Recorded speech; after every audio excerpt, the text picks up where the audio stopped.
lawsuits that were filed. He was in the midst of really everything, all the way up to potential insurrection charges. So I think that whatever the DOJ is looking at with respect to former President Trump almost certainly also applies to Mark Meadows as well. We certainly know the seditious conspiracy charges. We've seen people who have been convicted of that, the Oath Keepers, and that's 20 years potentially in federal prison. So these are really, really serious potential charges. One of the transcripts released today was from longtime and loyal Trump aide, Stephen Miller. He said it's, quote, extreme or outlandish to think that Trump or anyone in the White House would have wanted anything other than peace and harmony on January 6th.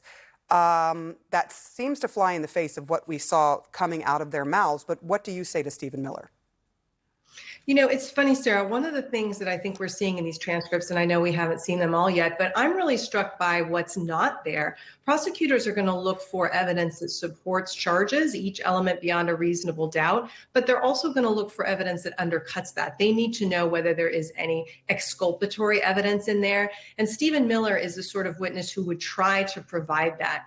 But saying general things like, oh, you know, you'd have to be crazy to think that anyone wanted anything other than peace, or the former president's speech was very peaceful. That's not evidence like that. So, you know, what we're really not seeing in any of these transcripts, at least not yet, is evidence that undercuts what the committee's conclusion is. And so if I'm a prosecutor so far, I'm looking at this body of evidence and saying, this looks pretty solid for charges, and I'm not seeing anything contradicting that. And Stephen Miller is the sort of witness who would want to provide that sort of information if he could. And so the fact that you're seeing him, Don Jr., and other witnesses not giving us that sort of thing, I think that in and of itself is really telling.